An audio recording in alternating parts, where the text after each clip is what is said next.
मेरा YouTube channel है नाथ M classes.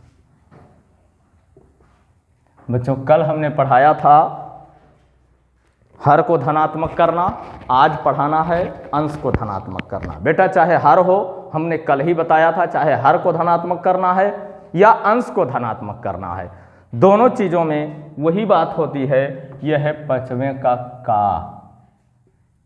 इसमें लिखा है, यह का ना लिख के अभी प्रश्न लिख देता हूं। निम्नांकित परिमेय संख्या के अंश को निम्नांकित परिमेय संख्या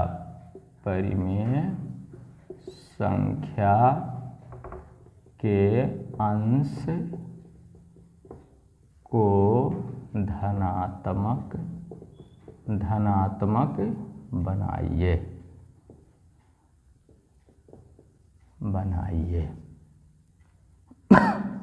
अंश को धनात्मक बनाना है बच्चों, या धन पूर्णांक बनाना है या धनात्मक बनाना है, बात वही। इसमें धन पूर्णांक लिखा है, का है बेटा, लिखा है ये -7/13, -7/13। अंश इसका ऋणात्मक है बच्चों, धनात्मक करना है तब -7 गुणे -1, कल ही हमने बताया था, और 13 गुणे -1। चाहे जो भी परिमेय संख्या है बच्चों, उसमें चाहे हम गुणा करें या भाग करें, जो भी करेंगे अंश हर दोनों में करेंगे। बात समझ में आ रहा है ना? तो अब ये माइनस माइनस प्लस होगा बच्चों, 7 ये प्लस है 13 के पहले कोई चिन्ह नहीं है बच्चों, इसके लिए इसमें हम धन चिन्ह मानते हैं। बात समझ में आया? धन और ऋण मिलके ऋण होगा बच्चों 13, बस आंसर हो गया। खा उसी प्रकार से है बच्चों, ध्यान देना है बच्चों। -11 बटा -19, -11 बटा -19, इसमें भी -1 का गुणा हम अंश हर में करेंगे बच्चों। इसमें माइनस माइनस प्लस 11 बटा -, प्लस 19। प्लस हम लिखें ना लिखें उससे कोई दिक्कत नहीं होता है बच्चों। कोई भी पूर्णांक संख्या या कोई भी परिमेय संख्या जो भी है, उसके पहले अगर कोई चिन्ह नहीं है तो हम उसको धन मानते हैं बच्चों। ठीक है, आइए गा वाले को देखते हैं। गा है -18/23, -18/23 लिख के फिर -1 से गुणा करते हैं बच्चों। ये माइनस माइनस प्लस होगा बच्चों, 18/-23 आंसर। ठीक है बच्चों, ये माइनस प्लस, जैसे का था वैसे गा है। अब घा वाले को देखते हैं। -19 बटा -23, इसमें -19 बटा -23 काम वही करेंगे बच्चों, -1 से गुणा कर देंगे, बराबर माइनस माइनस प्लस 19 बटा -23। 1 का गुणा किसी संख्या में हम करते हैं उसका मान वही होता है। समझ में आया बच्चों? इसको नोट कर लेंगे।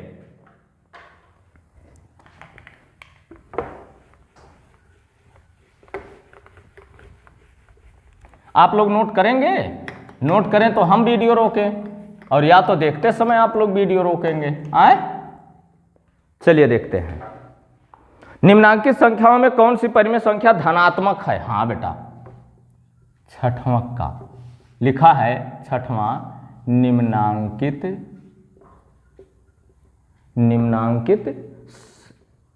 संख्याओं में कौन सी परिमेय संख्या, निम्नांकित संख्याओं में कौन सी परिमेय संख्या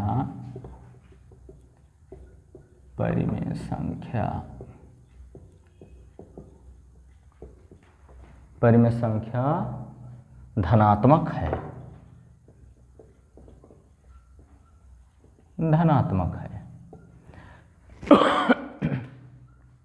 कल बच्चों हमने आप लोगों को परिमेय संख्या बताया था। अपरिमेय आगे मिलेगा, बताएंगे जब आगे है तो वो बताया जाएगा कि किस हालत में कोई संख्या परिमेय होती है और किस हालत में कोई संख्या अपरिमेय होती है। बेटा, हर शब्द जो भी गणित में शब्द आते हैं या जो भी नियम आते हैं उसका अनुलोम और विलोम दोनों होता है। जैसे इसमें परिमेय है, परिमेय का विलोम अपरिमेय, यानी परिमेय तो हम सीख गए लेकिन अपरिमेय क्या होता है। जैसे आप कहते हैं जोड़ तो हमने सीख लिया लेकिन घटाना क्या है, गुणा तो हमने सीख लिया लेकिन भाग क्या है कि नहीं है।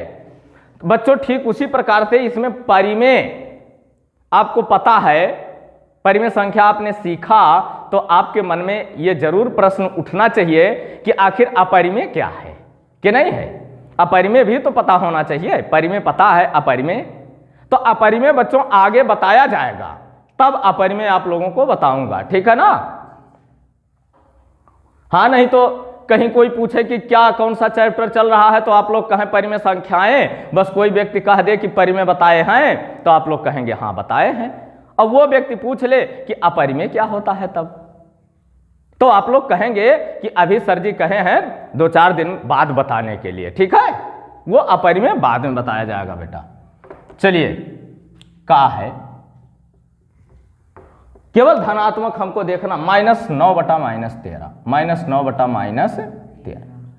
कल हमने बताया था बच्चों कि अगर अंश और हर दोनों ऋणात्मक हैं तो वो परिमेय संख्या धनात्मक होती है, ठीक है। अब अगर कोई एक ऋणात्मक है चाहे हर या अंश तो वो परिमेय संख्या ऋणात्मक होती है। इसके सामने हम लिख लेंगे धनात्मक, क्या लिखेंगे, धनात्मक, ठीक है। खा वाला है बच्चों 11 बटा -19, 11 बटा -19, ये ऋणात्मक है ना, लेकिन ऋणात्मक के लिए ये नहीं कहा है, ये तो केवल कहा है कि कौन सी परिमेय संख्या धनात्मक है, केवल हमको धनात्मक लिखना है, ठीक है। खा को कुछ नहीं, गा देख लीजिए क्या है, गा है -7 बटा -23, -7 बटा -23, ये क्या है बच्चों, धनात्मक है ना, धनात्मक। और घा है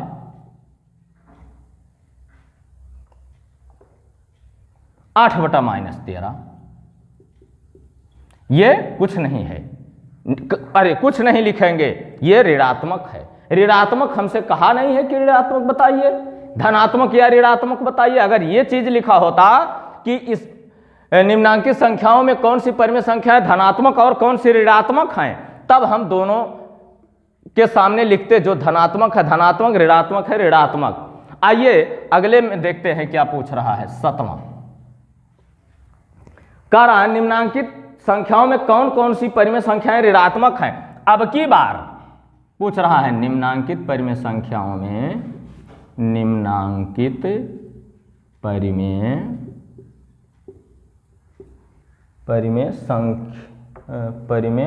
निम्नांकित संख्याओं में लिखा है बेटा, निम्नांकित संख्याओं में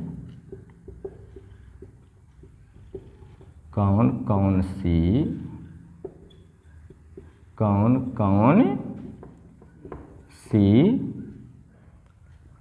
परिमेय संख्याएं ऋणात्मक हैं, परिमेय संख्याएं ऋणात्मक हैं, ऋणात्मक। अब की बार ऋणात्मक पूछ रहा है बच्चों, तो का वाला देखते हैं। का है -7 बटा 11, -7 बटा, ये क्या है बच्चों, ऋणात्मक है ना, लिख लेंगे ऋणात्मक। खा -6 बटा -13, ये क्या है बच्चों, नहीं लिखेंगे ना, क्योंकि हमसे धनात्मक नहीं पूछा है। गा वाला लिखेंगे 8 बटा -35, 8 बटा -35, ये ऋणात्मक है बच्चों। इसके बाद घा है बच्चों -21 बटा -23, -21 बटा -23, ये भी धनात्मक है, नहीं लिखेंगे बच्चों, ठीक है ना। अब ये ऋणात्मक दोनों है, इसमें ये दोनों धनात्मक हैं, समझ में आ गया। इसको वीडियो रोक लेंगे या स्क्रीनशॉट आप लोग नोट करेंगे, मोबाइल में देख लेंगे, या तो मैथ है आप लोगों के पास उससे लगा लेंगे, देख करके बेटा यहाँ से पढ़ के जाएंगे, घर पर मैथ से हल कर लेंगे, वीडियो से देख के नोट करेंगे, जैसी आपकी इच्छा। आइए देखेंगे, निम्नलिखित परिमेय संख्याओं को सरलतम रूप में लिखिए। 8वां है, निम्नलिखित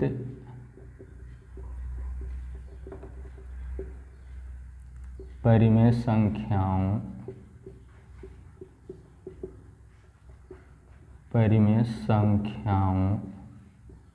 को सरलतम रूप में लिखिए। सरलतम रूप में लिखिए। सरलतम रूप में लिखना है बच्चों, सरलतम, बिल्कुल सरल, बिल्कुल आसान रूप में लिखना है। आइए देखते हैं कैसा लिखना है। 8वां है का है बेटा -9/21, -9/21। इसको हम काटेंगे, कोई एक संख्या लेंगे जिससे अंश और हर दोनों विभाजित होते हों, दोनों कटते हों। उन संख्याओं से हम उस संख्या से हम दोनों में भाग करेंगे जिससे छोटा हो जाए। तो फिर 3 त्रिका 9, 3 सते 21 बराबर -3/7 आंसर। ये हमारा आंसर बन गया। खा वाला देखते हैं बच्चों, -18/-27, -18/-27। ये माइनस माइनस हम कैंसिल कर लेंगे बच्चों। फिर देखते हैं 9 से कट जाता है दोनों ना, 9 दूनी 18, 9 त्रिक बराबर 2/3 आंसर। ठीक है बच्चों, कोई दिक्कत तो नहीं हो रही है। गा वाला देख लीजिए, गा है 21/-36, 21/-36। ये केवल 3 से, 3 सते 21, 3 बरहियम बराबर 7/-12 आंसर। समझ में आ रहा है। घा को देख लीजिए, -36/64, -36/64। इसको 4 से, 4 9 36 और 4 16 बराबर 9/16, 16 चौका 64 होता है ना बच्चों। इस तरह से हल कर लेंगे। समझ में आया ना।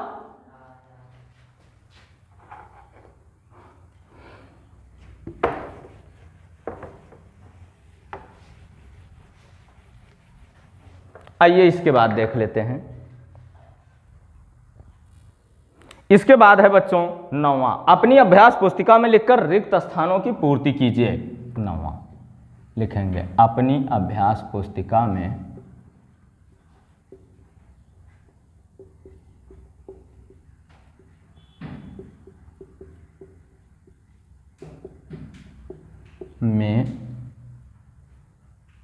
लिखकर रिक्त स्थानों की पूर्ति कीजिए। लिखकर रिक्त स्थानों की पूर्ति कीजिए।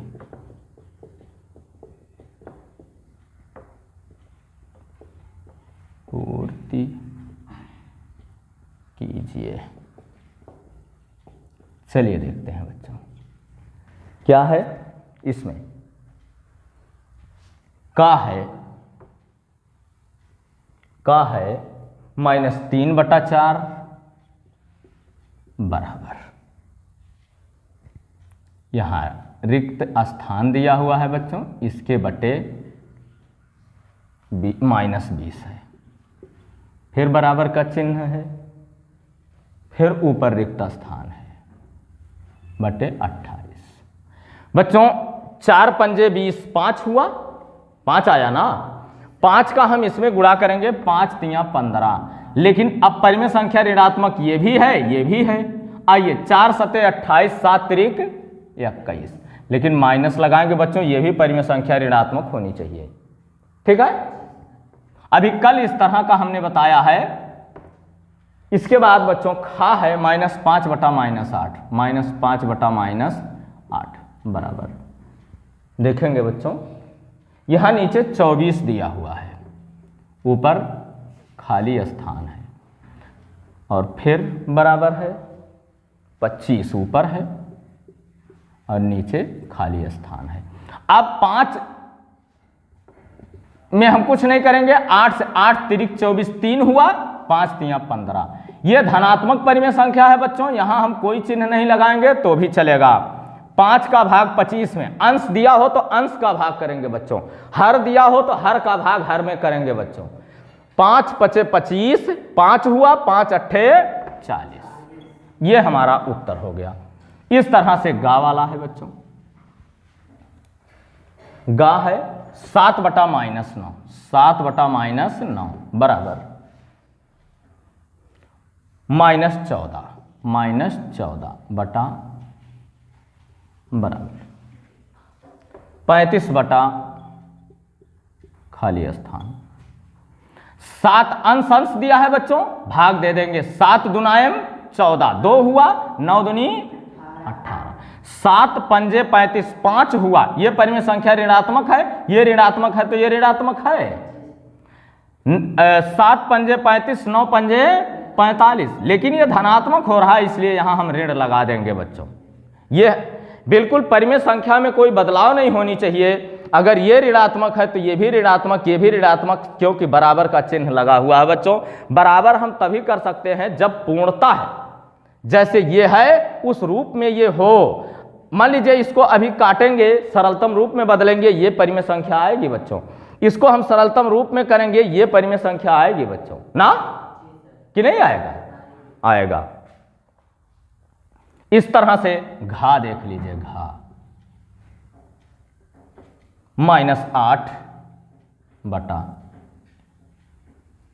रिक्त स्थान है बच्चों, यह 4 बटा 15। अब की बीच वाली संख्या दे दिया है बेटा, बराबर यहां है बटा -60। ये देखिए बच्चों, ये परिमेय संख्या धनात्मक है तो 4 दुनायम 8, 2 हुआ, 15 दुनायम 30। हम यहां अगर 30 लिख देते हैं, परिमेय संख्या ऋणात्मक बन जाएगी, यानी यहां हमको ऋण लगाना होगा। बात समझ में आ रहा ना? 15 चौका 60, 4 होता है बच्चों, और 4 चौका 16, लेकिन यहां भी हमें ऋण लगाना होगा। समझ में आया? कहीं कोई दिक्कत तो नहीं हो रही है? आइए देखते हैं, इसको नोट कर लेंगे।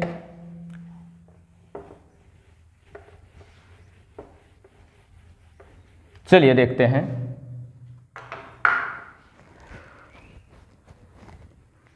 दसवां है, प्रत्येक के समतुल्य 3 और परिमेय संख्याएं लिखिए। 10वां, प्रत्येक के समतुल्य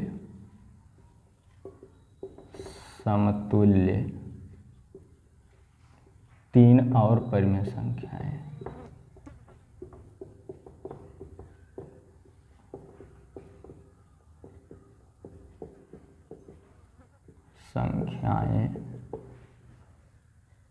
लिखिए।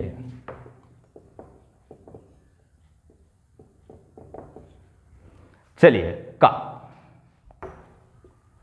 है 2/5 लिखेंगे। 2/5 के समतुल्य 3 और परिमेय संख्याएं, 3 और परिमेय संख्याएं बराबर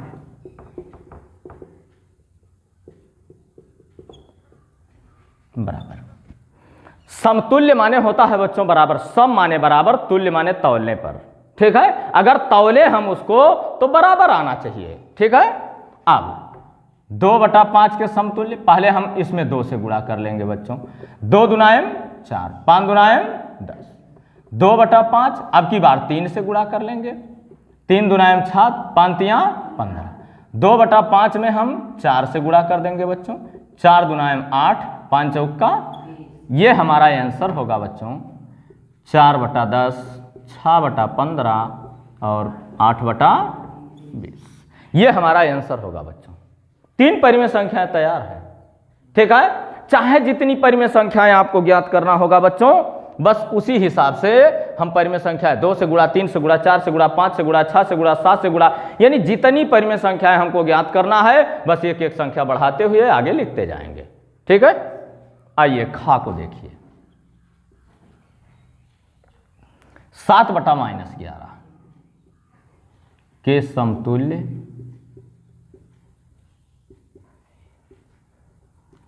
3 और परिमेय संख्याएं बराबर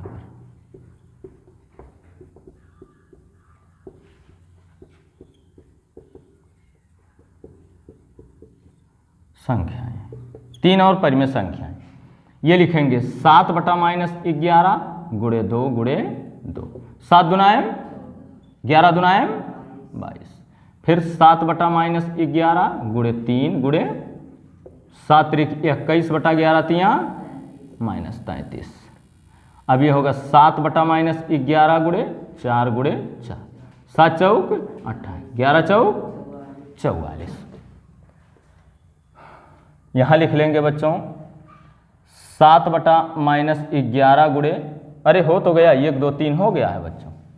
अब ये हम आंसर लिख लेंगे, आंसर 14 बटा -22, 21 बटा -33 और 28 बटा -44, ये हो जाएगा हमारा आंसर। यहाँ क्यों नहीं चला पेन, -44। समझ में आया बच्चों? कहीं कोई दिक्कत नहीं? इसमें 2 और है, नहीं 1 है, -8 बटा -5, ये आप लोग सॉल्व कर सकते हैं। इसी तरह से 2 3 4 से गुणा करेंगे, 3 परिमेय संख्याएं हमको प्राप्त हो जाएंगी। ठीक है, अगले चैप्टर पर देखेंगे क्या है अगला चैप्टर, उसको देख लेते हैं।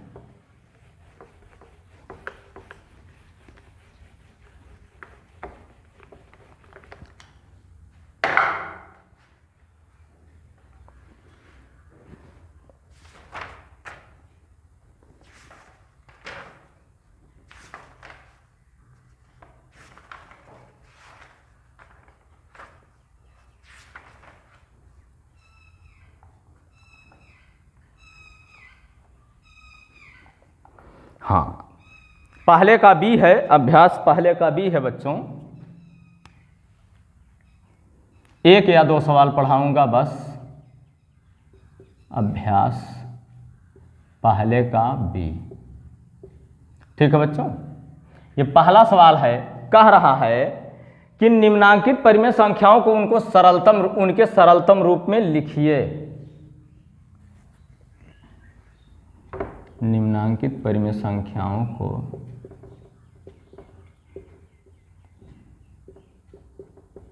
परिमेय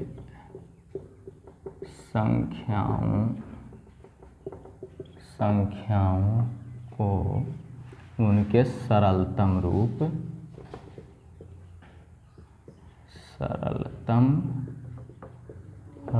में लिखिए।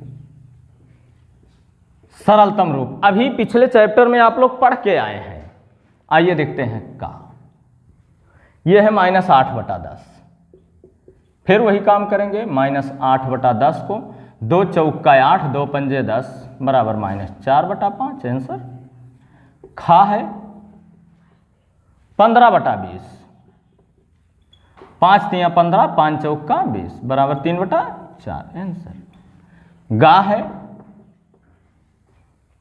25 बटा 45, 25 बटा 45, 5 पचे 25, 5 नवा 45 बराबर 5 बटा 9, आंसर। घा है बच्चों -14 बटा 77, -14 बटा 77, 7 दुनायम 14, 11 सते 77 बराबर -2 बटा 11, आंसर। कहीं कोई दिक्कत समझ में आ रहा है? कहीं कोई दिक्कत नहीं। अब बच्चों देखते हैं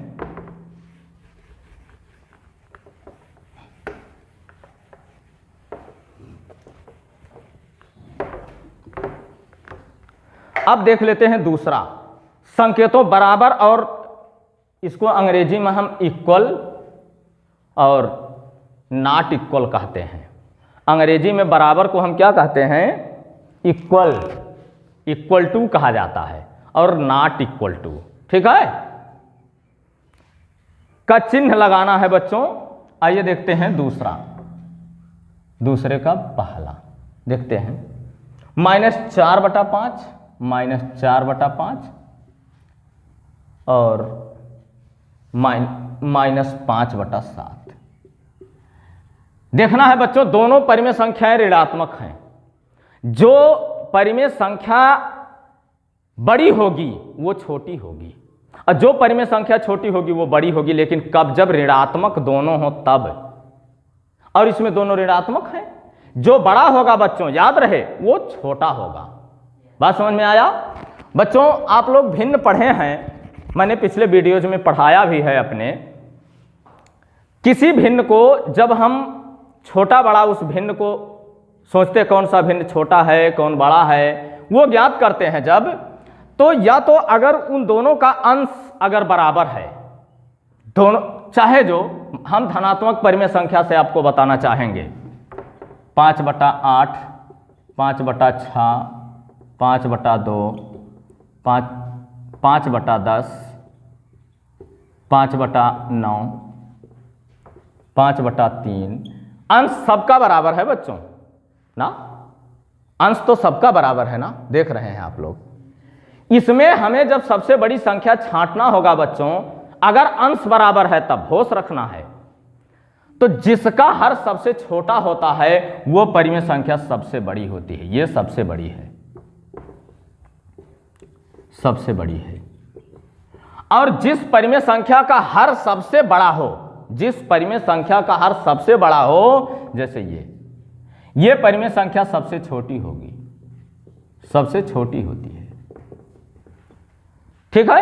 ये परिमेय संख्या सबसे बड़ी है, ये परिमेय संख्या सबसे छोटी है बच्चों। बस समझ में आ रहा है? इसके बाद अगर मान लीजिए उसका हर बराबर है, जैसे 3/12, 8/12, 4/12, 1/12,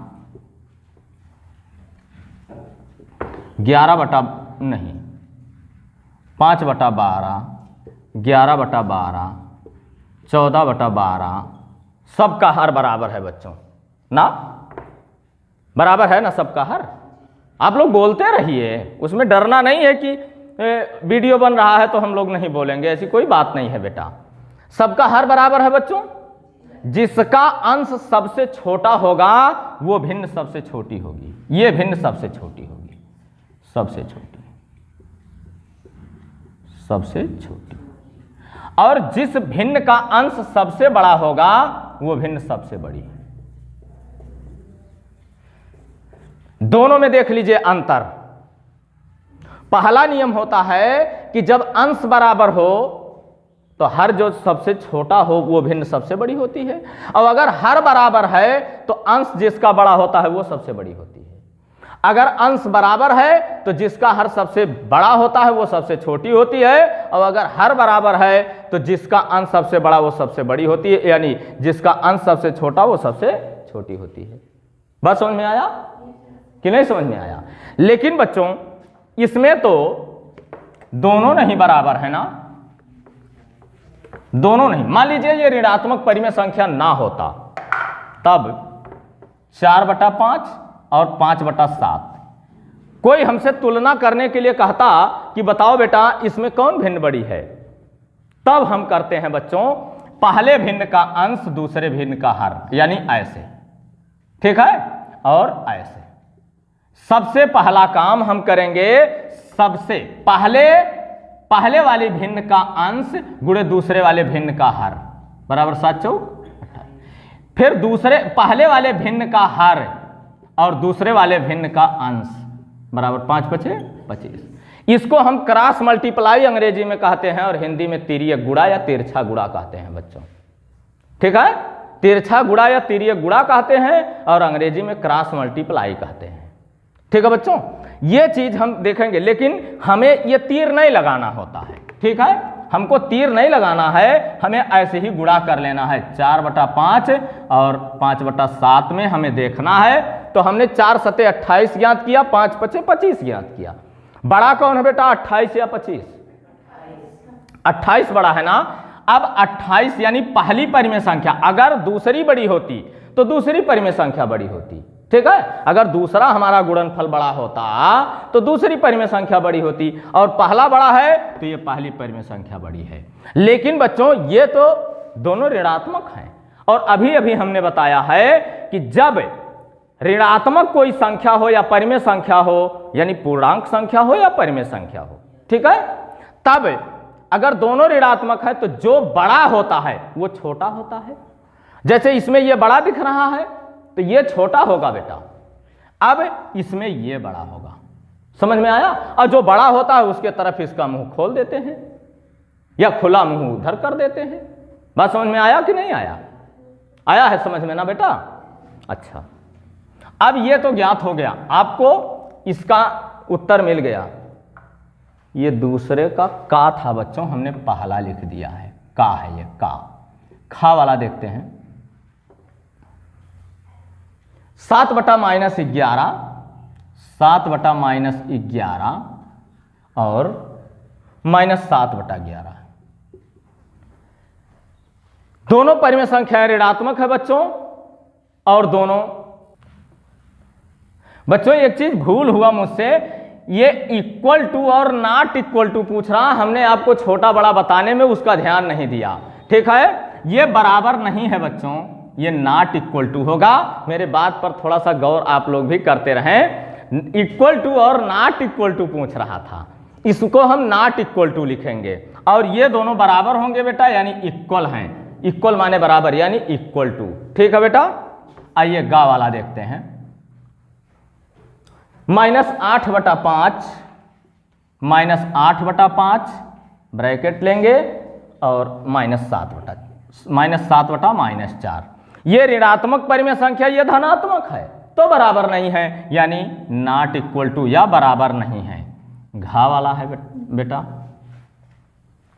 14/-16, 14/-16 और यह है -21/16, -21/16। कहाँ बराबर है? बराबर नहीं है ना, तो नॉट इक्वल टू। केवल यही है इक्वल टू। बच्चों अब इसके बाद जो है बचा हुआ है उसको कल पढ़ाया जाएगा। आप लोग इतना अपने कॉपी पर फेयर कर लेंगे, विशेष ध्यान देकर के ये पढ़ाई पढ़ लेंगे जो